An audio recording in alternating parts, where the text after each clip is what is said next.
The Council's Gambit. The Milky Way had never seen anything quite like humanity. In just 300 years, they had gone from barely managing crude rockets to establishing colonies across 50 star systems.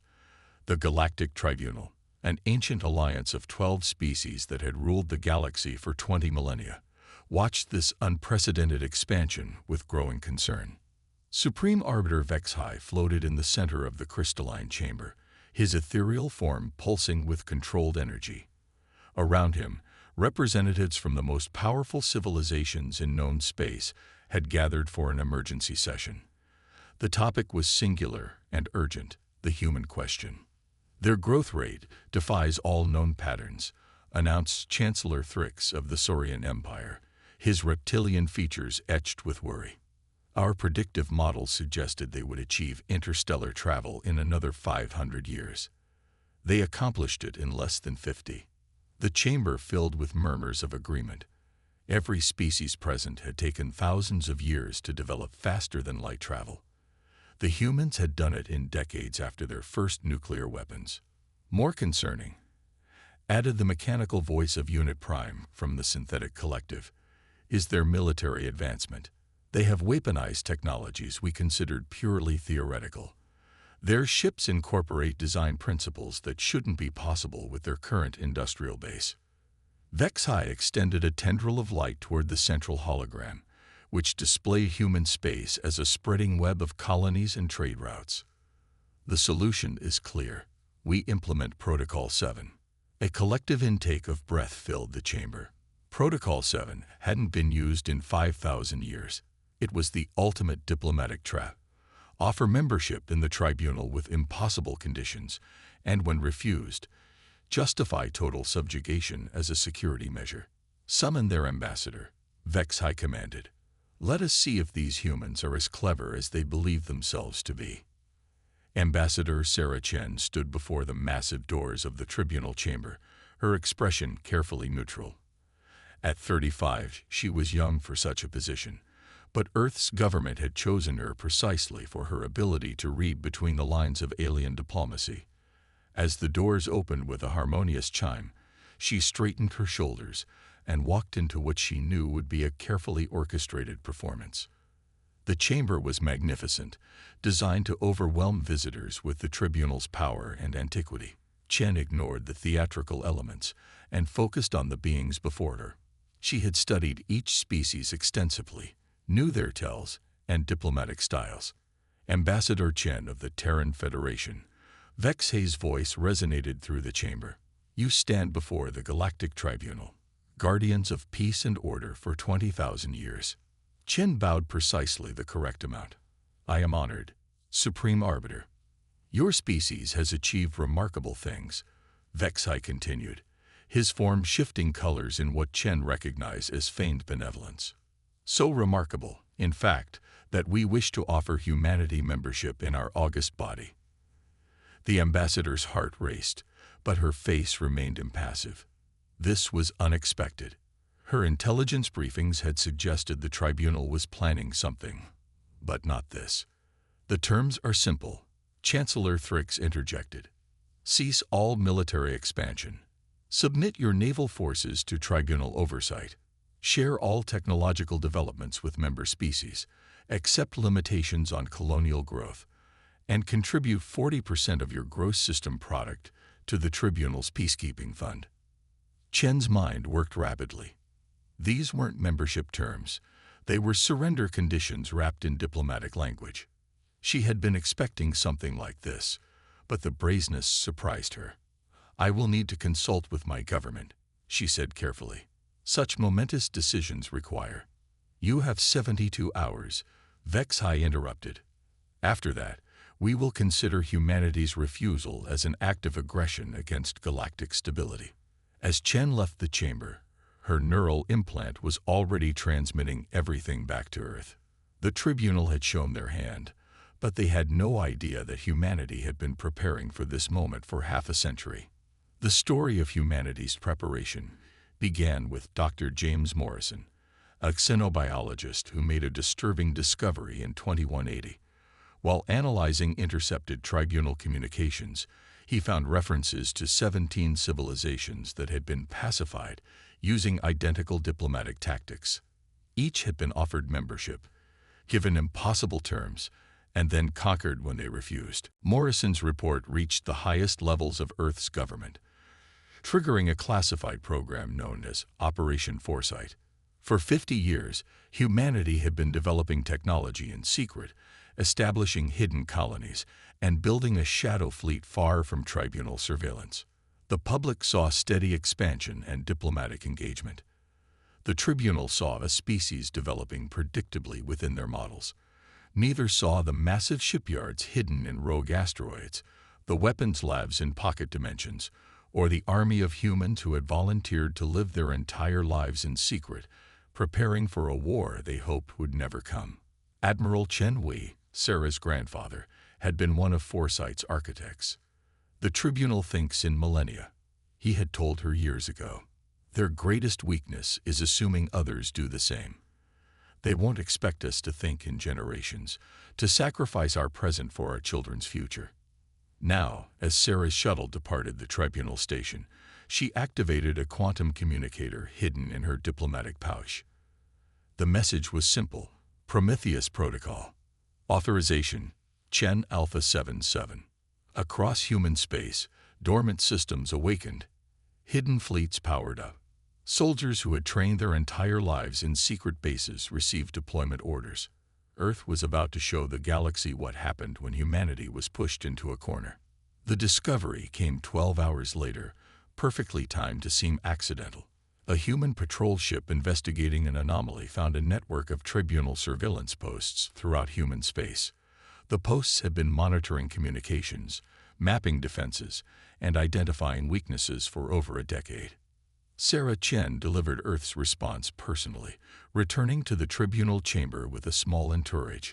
Her demeanor was different now, steel beneath silk. The Terran Federation has discovered extensive espionage operations within our sovereign territory, she announced. This represents a clear violation of the Treaty of Altair, which guarantees the autonomy of non-member species. Vexay's form flickered, the first sign of surprise Chen had ever seen from him. These are merely observation posts, standard practice for preparing an invasion, Chen interrupted. We have decoded your transmissions. We know about the 17 civilizations you've absorbed using identical tactics. Your offer of membership was never genuine. The chamber erupted in protests and denials, but Chen raised her hand. The Terran Federation regretfully declines your offer of membership. Furthermore, we demand the immediate removal of all surveillance equipment from our space. You dare. Chancellor Thrix began, but stopped as alerts flooded the tribunal systems. All across human space, ships were emerging from hidden positions. Not dozens or hundreds, but thousands. Sleek vessels with configurations that defied tribunal understanding, powered by technologies that shouldn't exist. You have 24 hours to withdraw your surveillance posts, Chen stated calmly. After that, we will remove them ourselves. As she turned to leave, Vexay's voice boomed through the chamber. You've made a grave error, Ambassador. The tribunal has maintained peace for 20,000 years. We will not allow upstart primates to. Chen turned back, and for the first time, she smiled. Supreme Arbiter, you've spent so long playing chess that you forgot others might be playing a different game entirely.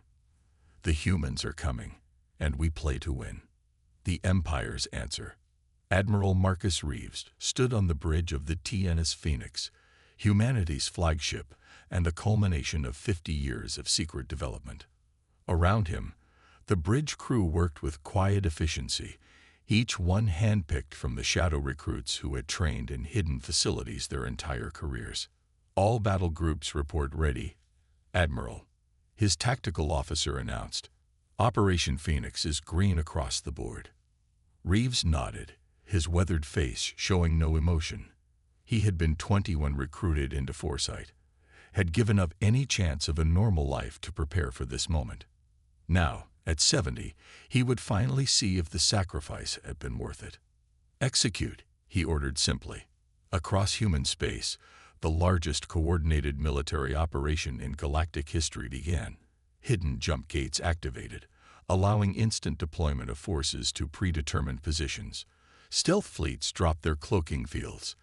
Dormant defense platforms came online. The Tribunal's response was swift but disorganized. They had expected to face a few hundred human ships with conventional weapons. Instead, they encountered a force that rivaled their own in size and exceeded it in capability. At the Battle of Aethon Nebula, the first major engagement, humanity revealed just how thoroughly they had studied their opponents. Tribunal ships relied on energy barriers that had proven impervious to all known weapons. Human vessels deployed gravitic lances that twisted space itself, bypassing shields entirely. Commander Zeth of the Saurian fleet watched in horror as ship after ship fell to human weapons. "Impossible," he muttered. "Gravitic manipulation requires power sources beyond their technology level." His science officer's response chilled him further. "Sir, their power signatures indicate they're using controlled micro-singularities. The Tribunal abandoned that research as too dangerous 3,000 years ago. The humans hadn't just caught up. They had taken risks the older civilizations wouldn't dare." Back at Tribunal headquarters, chaos reigned. Reports flooded in of human victories across a dozen sectors. Even more disturbing were the tactics employed. Humans didn't fight like the Tribunal expected. They were unpredictable, adaptive, and seemingly fearless. They board disabled ships. Unit Prime reported with something close to admiration. Tribunal forces surrender after minimal resistance, but humans continue fighting even when vastly outnumbered. Their individual soldiers display a capacity for improvisation our models cannot predict. Vexay's form had dimmed considerably. How did they develop such technology without our knowledge? The answer came from Intelligence Director Kralvik. They didn't develop it in their visible colonies. Analysis suggests they've been using pocket dimensions, folded space-time bubbles where time passes differently. They've had subjective centuries to advance, while only decades passed outside. The energy requirements for such operations would explain the micro-singularities, Kralvik finished. They'd been playing a longer game than we imagined. The turning point came at the Battle of Horizon's End, where the main Tribunal fleet attempted to break through to Earth itself. Admiral Reeves had anticipated this move, positioning the bulk of his forces in a carefully planned ambush. As the Tribunal fleet emerged from hyperspace, they found themselves surrounded. But it wasn't just the tactical disadvantage that broke their resolve. It was the demonstration of humanity's true technological advancement. The TNS Phoenix deployed a weapon that defied everything the Tribunal knew about physics. Space itself seemed to fracture around enemy ships, sending them into alternate dimensions where the laws of physics operated differently. Some ships simply ceased to exist in normal space-time. "We call it the reality knife," Admiral Reeves announced on an open channel. "Developed by humans who spent their entire lives in accelerated time fields, advancing science while the galaxy slept. You wanted to trap us, to force us into your rigid order. Instead, you've awakened something you can't control." Supreme Arbiter Vexay himself led the final negotiation attempt. His once radiant form now flickered weakly as he addressed the human leadership via hologram. "This conflict serves neither of us," he began. "The Tribunal offers terms." "No," President Elena Rodriguez interrupted. "You don't understand yet. This isn't a negotiation. For 20,000 years, you've decided the fate of species based on your fears. That ends now. You would destroy the stability we've maintained." "We'll build something better," Rodriguez replied. "A true federation of equals, not a hierarchy of the ancient over the young. The Tribunal's time is over." The surrender, when it came, shocked the galaxy. The mighty Tribunal, undefeated for 20 millennia, capitulated to a species that had only achieved spaceflight 3 centuries ago.